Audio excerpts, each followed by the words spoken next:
क्या सच में कोई आत्मा होती है जो हमें अपनी मौजूदगी का एहसास कराती है, या ये सिर्फ एक डरावनी कहानियां होती हैं जो हमारी रातों की नींद छीन लेती है। आज रात मैं आपको ले जाऊंगा उस हॉन्टेड लाइब्रेरी के अंदर जिसका नाम था शांति विद्या भवन, जहां किताबों से ज्यादा आत्माओं के गहरे रहस्य थे।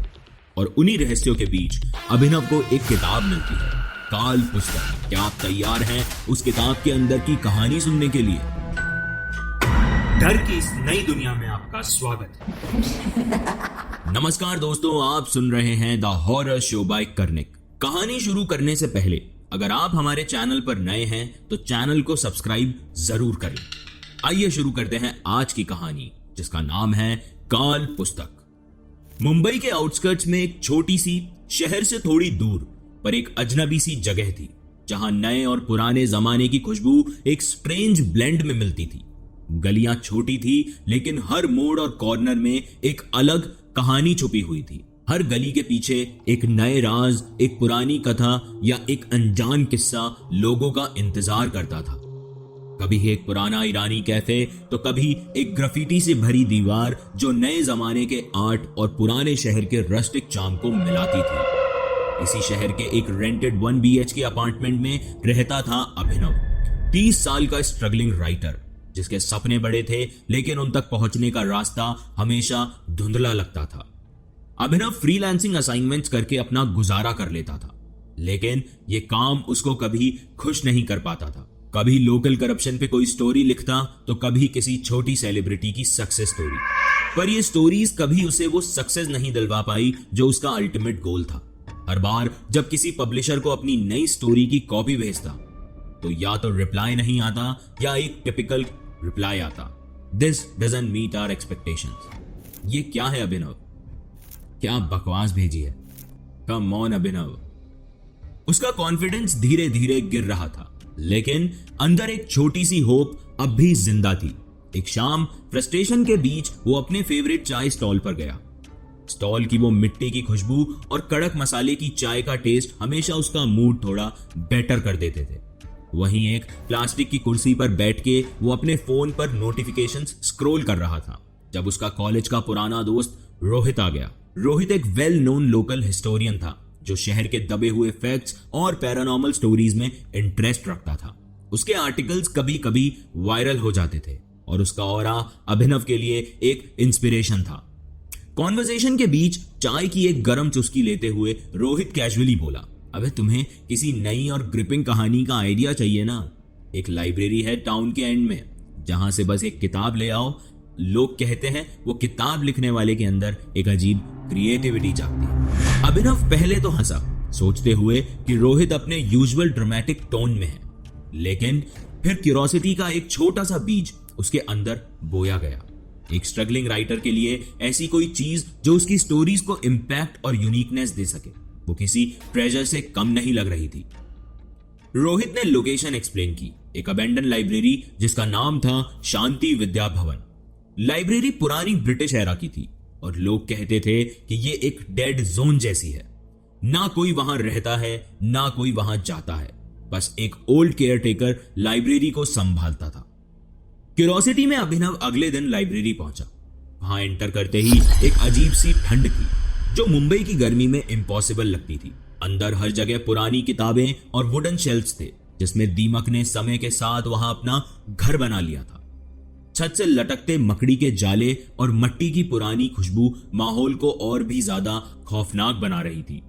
केयरटेकर एक बेहद शांत, सफेद दाढ़ी और शांत किस्म का इंसान था। वो केयरटेकर कम एक साया ज्यादा लग रहा था। वो धीरे से अभिनव की तरफ आया और बस उसने एक लाइन बोली, यहां से जो भी ले जाओगे समझदारी से ले जाना। अभिनव की नजर एक बुक शेल्फ के कोने में रखी एक किताब पर गई। काले चमड़े का कवर और उसके ऊपर धुंधले अक्षरों में उस किताब का नाम लिखा हुआ था, काल पुस्तक। जैसे ही उसने किताब उठाई, केयरटेकर के चेहरे का एक्सप्रेशन बदलने लगा। उसकी आंखों में एक अजीब सी बेचैनी थी, पर उसने कुछ नहीं कहा, बस एक थके हुए इंसान की तरह अपना सर हिलाकर लाइब्रेरी के अंदर की तरफ चला गया। अभिनव को लाइब्रेरी से बाहर आते ही कुछ अजीब सा फील हुआ, जैसे उसने कुछ ऐसा उठा लिया हो जो उसका नहीं था। उसके मन में एक हल्का सा रिग्रेट भी था, लेकिन एक्साइटमेंट उस रिग्रेट पर भारी पड़ चुकी थी। उसे लग रहा था कि यह किताब उसकी जिंदगी बदलने वाली है। उसे बिल्कुल भी अंदाजा नहीं था कि यह किताब सिर्फ उसकी जिंदगी नहीं और भी बहुत कुछ बदलने वाली है। घर आकर अभिनव ने काल पुस्तक को बड़े आराम से खोला।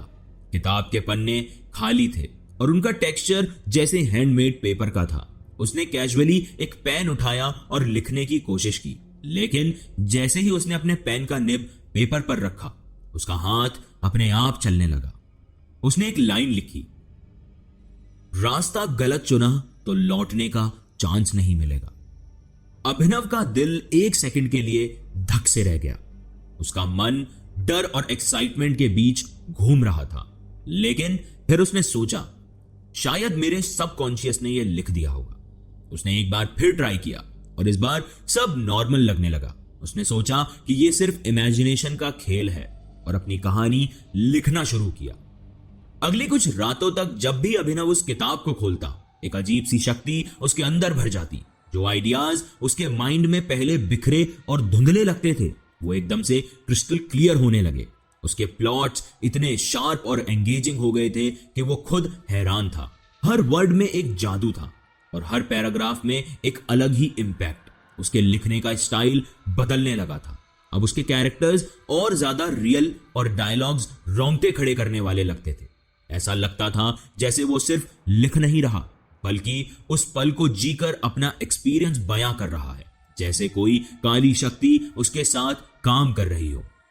एक दिन उसने अपनी नई इन्वेस्टिगेटिव स्टोरी कंप्लीट की, जो एक करप्शन स्कैंडल के अराउंड थी। उसने वो मैन्युस्क्रिप्ट एक रेप्यूटेड पब्लिशर को भेजी और बस एक हफ्ते के अंदर उसका पॉजिटिव रिस्पॉन्स आया। पब्लिशर इतना इम्प्रेस्ड था कि उन्होंने न सिर्फ स्टोरी पब्लिश की, बल्कि उसे प्रमोट भी किया। आर्टिकल वायरल हो गया और एक ही महीने के अंदर अभिनव का नाम एक क्रेडिबल राइटर के तौर पर सब जगह छा गया। अभिनव के लिए यह एक सपने के सच होने जैसा था। जो स्ट्रगल और रिजेक्शंस पहले उसका साथ नहीं छोड़ते थे, उसने जैसे अचानक से पीछा ही छोड़ दिया था। लेकिन उस पे खुशी के साथ साथ एक अजीब सी बात भी थी। उसका दिमाग अब लिखने के लिए एक अलग ही लेवल के प्रेशर को महसूस करने लगा था। क्या यह किताब की वजह से था या फिर यह सक्सेस की वजह से था? यह सवाल उसके दिमाग के कोने में रुका हुआ था, लेकिन वो कॉन्शियसली इग्नोर कर रहा था। उसे पता नहीं था कि यह किताब सिर्फ उसकी सक्सेस का जरिया नहीं, बल्कि उसकी जिंदगी में कुछ ऐसा कर चुकी थी जो उसे कभी भी नॉर्मल नहीं रहने देगा। लेकिन सक्सेस के साथ कुछ और भी शुरू हो गया था। हर बार जब अभिनव किताब यूज करता, एक अजीब सी आहट होती, जैसे कोई उसे देख रहा हो। कभी उसे लगता कि किताब के खाली पन्नों के नीचे अधूरी लकीरें दिख रही हैं, जैसे किसी और की बनाए हुए चित्र जो अब मिट चुके हों। पर जब वो ध्यान से देखता तो पन्ने बिल्कुल सफेद और खाली नजर आते। एक रात जब वो किताब में अपनी नई स्टोरी लिख रहा था, उसने अपने लैपटॉप की स्क्रीन के रिफ्लेक्शन में कुछ अजनबी देखा। एक चेहरा जो उसके पीछे खड़ा था। उसका मन एक सेकंड के लिए रुक गया। उसने तुरंत पलट के देखा, पर रूम बिल्कुल खाली था। एक खामोशी थी जो और ज्यादा बढ़ती जा रही थी। वो अपने आप को यह समझाकर बेड पर लेट गया कि बस उसकी इमेजिनेशन का खेल है, लेकिन उस रात उसका सपना एक हकीकत की तरह था। सपने में उसने अपने कमरे के एक कोने में एक औरत को देखा। वो चुपचाप खड़ी थी, एक स्ट्रेंज रिएक्शन के साथ। उसका चेहरा पूरा गंदा था, जैसे वो एक परछाई में छुपा हुआ हो, लेकिन उसके हाथ में वही किताब थी, काल पुस्तक। औरत का वहां होना अभिनव के लिए एक नई चिंता लेकर आया। उसने बस एक लाइन बोली जो एक ठंडी खुशबुसाहट जैसी लग रही थी। सपना इतना रियल था कि अभिनव शॉक के मारे बेड से गिर गया और जोर जोर से सांसें लेने लगा। उसका पूरा रूम एक अजीब भारीपन से भरा हुआ था। उसने सोचा शायद ये बस एक पुराना सपना है जो स्ट्रेस और ओवर थिंकिंग की वजह से आया होगा। लेकिन उसके दिल के कोने में एक डर अब पैदा हो चुका था, जो उसे कॉन्टिन्यूसली ये फील करवा रहा था कि ये कोई आम सपना नहीं था। उसका मन नहीं मान रहा था, पर उसने एक बार फिर किताब उठाकर देखा। इस बार उसे एक और अजीब बात महसूस हुई। पन्ने काफी भारी लग रहे थे, जैसे उनमें कुछ छुपा हो। जब उसने पेजेस को नजदीक से देखा तो उसे उनमें उस औरत का चेहरा नजर आया। अभिनव का अपनी क्यूरोसिटी के चक्कर में किताब को एक्सप्लोर करना अब उसी पे भारी पड़ने लगा था। लेकिन एक बात जो अब साफ हो चुकी थी, जो सपना उसने देखा था वो सपना नहीं, एक हकीकत थी। अगली सुबह अभिनव सीधा रोहित के पास गया और सब कुछ बताया। रोहित इनिशियली हंसा, लेकिन जब उसने किताब देखी उसका चेहरा सीरियस हो गया। उसने बताया कि एक वक्त पे एक राइटर उस लाइब्रेरी से यह किताब ले गया था। उस राइटर का नाम गिरीश खन्ना था और वो अपने आर्टिकल्स के लिए काफी फेमस था। लेकिन कुछ महीने बाद गिरीश की डेथ अनएक्सप्लेन्ड सर्कमस्टांसेस में हो गई थी। रोहित ने अभिनव को वार्न किया कि वो उस किताब को वापस लाइब्रेरी में रख दे, लेकिन अभिनव ने सक्सेस की भूख में रोहित की बात को इग्नोर कर दिया। उसका बिलीफ था कि जो भी कुछ हो रहा है वो बस हार्डवर्क और इमेजिनेशन का रिजल्ट है और किताब एक मीडियम से ज्यादा कुछ नहीं है। लेकिन उस कॉन्वर्सेशन के बाद से अभिनव के दिमाग में गिरीश खन्ना का नाम बार बार घूमने लगा। उसने अपने लैपटॉप पर सर्च किया और गिरीश के पुराने आर्टिकल्स और न्यूज रिपोर्ट खंगालने लगा। उसके सारे आर्टिकल्स आउटस्टैंडिंग थे, एकदम यूनिक और पावरफुल। लेकिन एक चीज और चौंकाने वाली थी, गिरीश के लास्ट आर्टिकल के बारे में कोई ट्रेस नहीं था। रिपोर्ट्स के हिसाब से उसका लास्ट आर्टिकल पब्लिश होने के कुछ दिन पहले ही उसकी मौत हो गई थी। जो चीज और ज्यादा डिस्टर्बिंग थी वो ये थी कि गिरीश के दोस्त और कलीग्स के अकाउंट्स के हिसाब से उसने अपने एंड डेज में बार बार एक ही किताब का जिक्र किया था। वो थी काल पुस्तक, जो उसके करियर का टर्निंग पॉइंट थी। ये सब देखने के बाद भी अभिनव का मन उस किताब से दूर नहीं जा रहा था। उसका लॉजिक और एम्बिशन एक दूसरे से टकरा रहे थे और वो अपनी सक्सेस के एडिक्शन के चक्कर में इन वार्निंग्स को इग्नोर करते हुए और आगे बढ़ता जा रहा था। लेकिन उसे यह नहीं पता था कि यह किताब अब उसकी जिंदगी का हिस्सा बन चुकी है और इसके साथ ही एक राज है जो उसे बहुत महंगा पड़ने वाला है। अभिनव ने डिसाइड किया कि वो अपनी अगली कहानी उस जगह से इंस्पायर रखेगा जो उसका अब तक का सबसे बड़ा सोर्स बन चुकी थी। आप समझ ही चुके होंगे वो जगह कौन सी थी, शांति विद्या भवन। उसने लाइब्रेरी के केयरटेकर और उस जगह के अंदर छुपे राज को फोकस करते हुए अपने पहले ड्राफ्ट की शुरुआत की।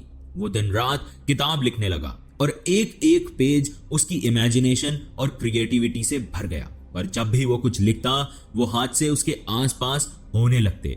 एक दिन उसने ऐसे ही एक सीन लिखा जहां एक टूटी घड़ी लाइब्रेरी के एक कोने में टिक टिक कर रही थी। अगली रात उसके घर की एक पुरानी घड़ी जो कभी चलती नहीं थी अचानक से वैसे ही टिक टिक करने लगी।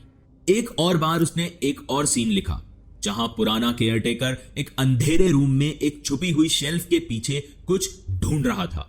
अगली सुबह लाइब्रेरी के केयरटेकर का नाम एक न्यूज आर्टिकल में आया जिसमें बताया गया कि उसकी लाश उसी के घर के पास जो लाइब्रेरी है वहां से पुरानी शेल्फ के पीछे दबी हुई मिली। अभिनव का दिमाग और ज्यादा क्वेश्चन से भर गया था। उसने डिसाइड किया कि कहानी के आंसर्स उस लाइब्रेरी के अंदर ही छुपे हैं और उसे एक बार फिर वहां जाना होगा। वो रात अब तक की सबसे सन्नाटे भरी रात थी। लाइब्रेरी के अंदर अंधेरा एकदम गहरा था और डर मानो हर कदम के साथ बढ़ रहा था। जैसे ही उसने अपनी फ्लैशलाइट की रोशनी से अंदर देखा उसे सांसों की आवाज सुनाई दी, जैसे कोई बहुत पास और उसके आसपास घूम रहा हो। एक पुराने कागजों से भरा शेल्फ एकदम से उसकी ओर घिर पड़ा और एक धूल में लिपटी किताब उसके सामने आई। अभिनव खुद को प्रूव करने की जिद में और आगे बढ़ता गया, लेकिन जैसे ही वो उस पुरानी किताब को खोलता है लाइब्रेरी का दरवाजा एकदम जोर से बैंग करके बंद हो जाता है। अभिनव को एहसास हुआ कि यह सिर्फ एक लाइब्रेरी नहीं, ये एक ऐसे राज का हिस्सा है जो जिंदा और मुर्दा के बीच एक ब्रिज क्रिएट कर रही थी। उसे लगा कि वो यहां से निकल जाएगा, लेकिन सच ये था कि लाइब्रेरी ने उसे अपने जाल में उलझा लिया था।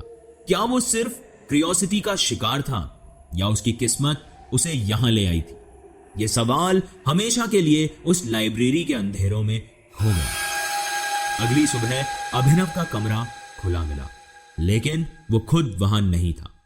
उसका फोन, लैपटॉप और लिखने की सारी चीजें अपनी जगह पर थी, जैसे वो बस एक पल के लिए उठा हो और फिर कभी वापस ही नहीं लौटा।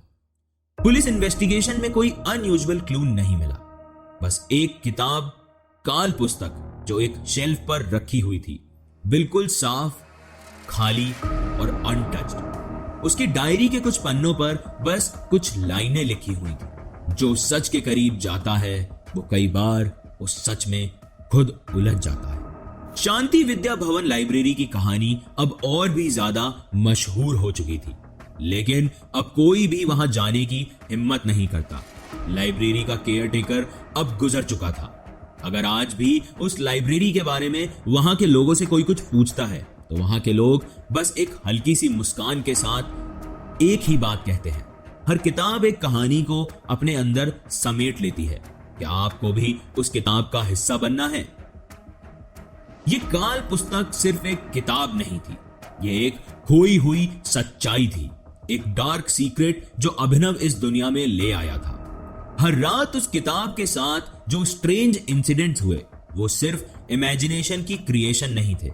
एक राइटर जो खुद को अपनी कहानियों में खो चुका था। शांति विद्या भवन के अंदर जो भी कुछ हुआ वो सिर्फ एक डरावनी कहानी नहीं थी, बल्कि एक जिंदगी बदल देने वाला हादसा था। आज मुझे ये समझ आया कि कभी कभी जो आपको बाहर दिखाई नहीं देता वो ही सबसे ज्यादा इंपैक्टफुल होता है।